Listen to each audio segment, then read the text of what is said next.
that your network is this good. Yeah. So let me put you in so I can see you better. All right. You said you are quite close to Emeka Ike, and you actually spoke to him a while ago. Tell us your experience. Okay, from my experience, I'm not too sure what went, like, I don't know his wife, but from my experience with Emeka, what I can say that I'm very certain of is that what happened in that marriage really scarred him. And if you know Emeka, he's a big guy, and when a man breaks down, in fact, the first time he told me that story, he was crying, and when a big man like that cries, and Emeka he was trying to compose himself, was crying. He was crying when he told me the first time. And I had to, it was very awkward. I didn't expect that. It was totally unexpected. And I did try to calm him down. But he was, when someone is so physical, he was actually shaking, and he was telling me how he lost all this, how he did, And by the time he calmed down, in fact, even after then, several times, if you know Emeka, his eyes are kind of distinctive, he opens his eye, but if you're close to him now, you notice that those eyes, he has this very sad, far away look in his eyes, and I mean, he would try to be normal, he would smile, he would laugh, but you can tell he's sad. So when people say things like, I was reading something and I felt a bit bad because I'm like, gosh, whatever it was really scarred this man. I do actually think, when you see him, you want to care for him because he was so, it's something that scarred him so badly. For a man to break down and cry like that, a whole big man, is something that really, really hurts him. So when people are saying... Did he come to your house or did you go visit him? Well, he's my friend. Where do you know him from? What is your relationship with him? Give us a bit of an intro so we can understand. I have a home in Abuja. I live in Abuja. Emeka also lives in Abuja. His family live in Jem, but he also spends a lot of time in Abuja. He's also got a TV network there. So once in a while, we're both in the same industry. So once in a while, we meet our friends. He's come to my house. I've gone to his office where he does. There's a time we were trying to help him with some content because he gets content for his TV. He has a TV station. So when he talks about this, he does love his family. So when people misconstrue the fact that when I hear people say things, most people don't even know, he loves his family very much in Germany and everything. So it's got nothing to do with he hasn't moved on. He's just been so hurt. And that's what people don't realize, that when you suffer betrayal, it's very difficult. You try to let go and everything. What do you mean by betrayal? Emeka suffered betrayal, Did his wife cheat on him? No, not cheating. I'm not talking, I don't know about the person. I'm talking about he lost a lot. How? I want us to be able to... He lost his school. He lost exactly what he said was exactly what he told me. About everything he lost, everything he entrusted to her, he lost his school, he lost so much money, he lost that. Those were the things, you understand, that, and then people were saying things about him which were not true, you understand. So these were the things that hurt him. He felt he had invested so much in this person and this is how he was repaid. He was talking about it and he was crying. So it's not an emotion someone can fake. You don't just start crying over something that, for a big man like that to cry and talk about it, he did lose a lot. So that one, he would not just, so when I was telling him, it's okay, don't worry, you're working hard again. It's quite hard working. I'm like, see what you're doing here, look at your office, look what you're doing, you will get it all back. He was like, oh God, I lost so much. And every time he kept on saying it, he had to calm himself down. He was crying. So it's not something that, what I witnessed was not something that can be made up. It's raw emotions, So that was like almost 2 years ago. Hearing him talk about it again, you understand, like that shows how deeply it hasn't left him. So when you see him, he looks normal, he looks okay, but he's very sad inside. Even when you're with him. Did he say she misappropriated funds, or what did she do with the school? Did she mismanage it? How did he lose? So I don't know how she, like I said. Counter story. She said I don't there was know no how funds to run. I've forgotten what she said. I don't know. Like I said, what I know, what he said to me, he lost. Basically, he entrusted it to. He lost his business. He lost his school. He said everything she sold. So she sold off a lot of his things. This was what he told me. Long story short, he tried to let me know that he lost everything, and that was what made him break down to cry. He was telling me, "Oh God, I lost almost his entire what's the word? Investment. That's the word I was looking for." So even though it's many years and so on, it must have been it must have been big enough for him to break down and cry over it. It must have been a lot that he lost. I'm not too sure about the dynamics between both of them, what happened, but what I know is that what happened was more than enough to scar him, and it's something he's not over, yet he's still very deeply hurt. Did he talk about his kids? Well, I know he loves his kids. I mean, from what he said, he's always like, oh, he loves his kids, all his kids, and his new daughter. So I was actually surprised, when I saw his son saying those, because he never said any negative word about it. The only thing he said was his wife was trying to turn the kids against him, which was another thing that hurt him. But he never said he does. I mean, from what I got, he was more focused. He was more concerned about, how the ex-wife, hurt him and turned. But he didn't say anything negative about his kids. I didn't even know that he had issues with. I was surprised when the son said that, because he never said any bad thing about his kids. Did you ever meet the wife? No, I don't know. I've never met her.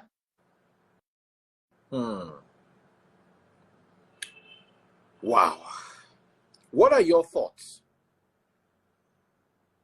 Well, my thoughts, like I said, this is someone that is very hurt. My thoughts are that a lot of things which I've seen people write are misconstrued.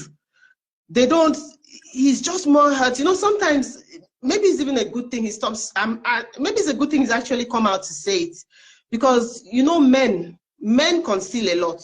Men hold a lot, because men are kind of expected to keep things. It's not like we women that we express our hurt, and so a lot of men keep things. So I think maybe that was just an avenue for him to release it. Maybe it's a good thing he's talking about it now. It could be his way of healing. I hope, it could be good therapy for him, because he's actually suffered this pain for a long time. So maybe it's a good thing he's all out in the public, he's talked about it, and maybe this is his journey to healing. I do believe that people that did not realize before that he was going through this would be a bit more sympathetic towards him, because I mean, if you witness, him in pain, you would be sympathetic towards him. So that's my own personal observation as his friend. Okay. What do you advise if you had the opportunity to talk to Emeka Ike? What would you advise him to do right now? I think him talking about it, like I said, is a good step for him to try.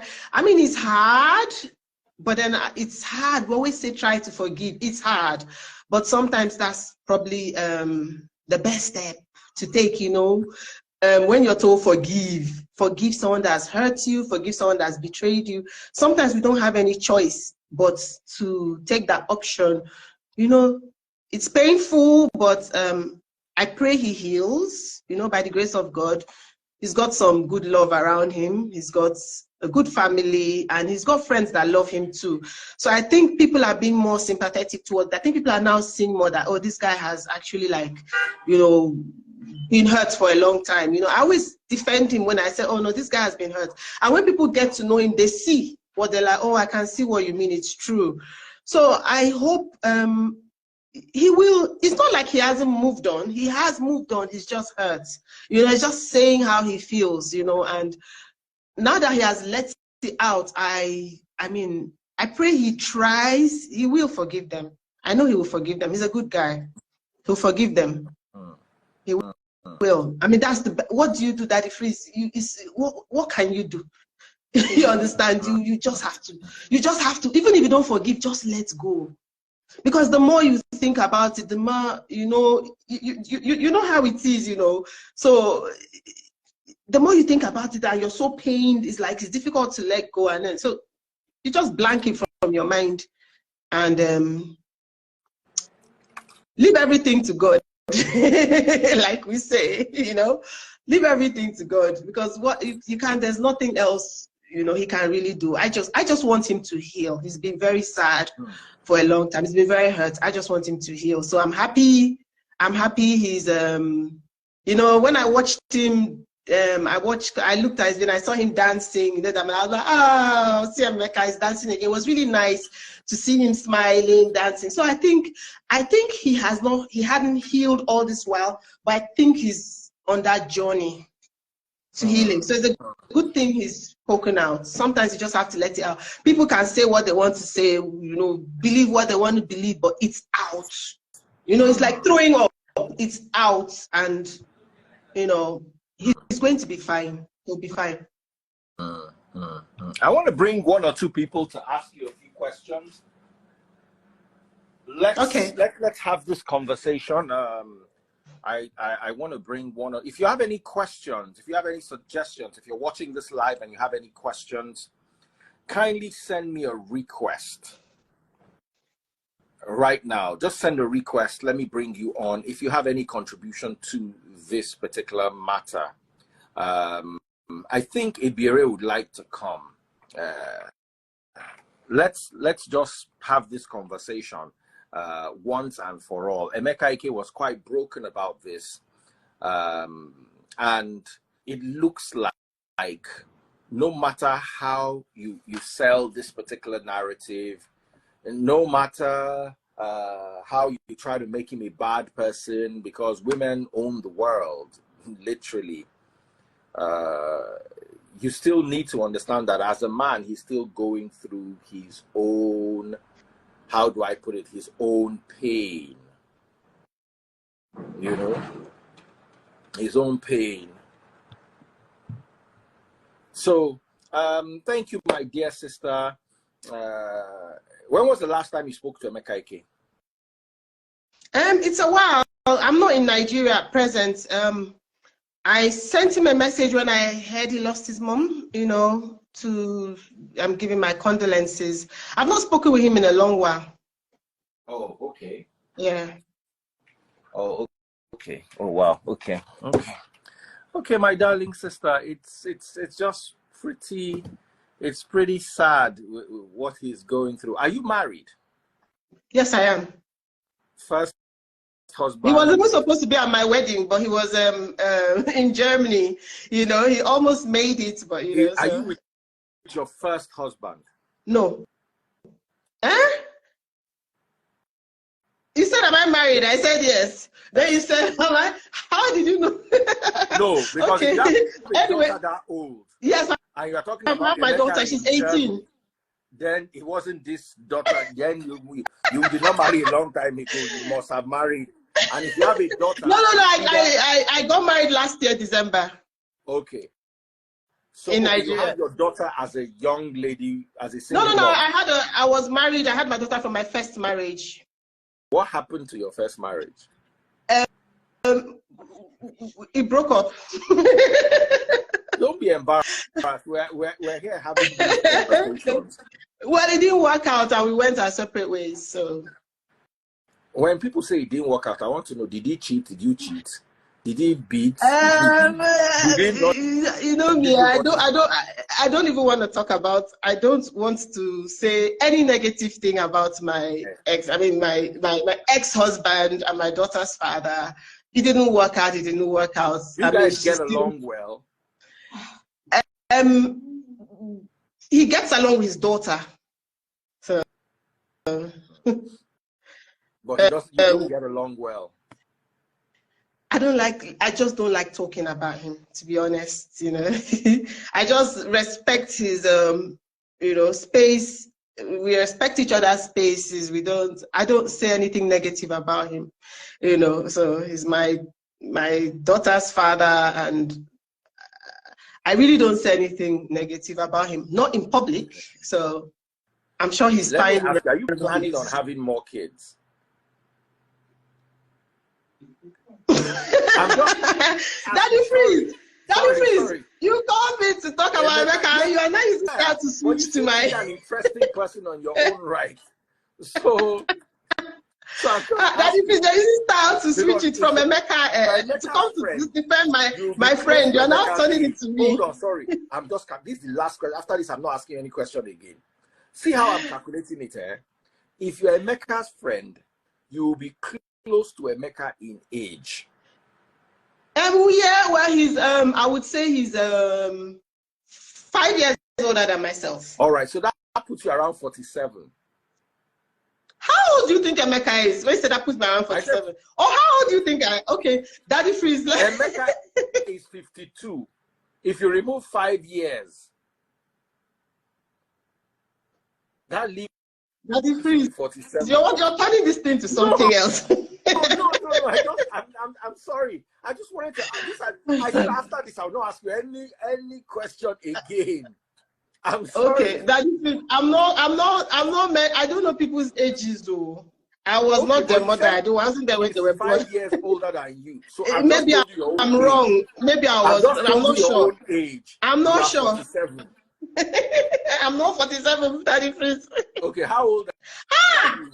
Daddy Freeze, you want my classmates, all of them, to come here and give you my, and you know, say, I was born in the UK, so I don't fit, even I won't try lie, I don't feel lie about my age. So you want them to come and plaster my birth certificate here, my passport. No, I'm not 47, Daddy Freeze.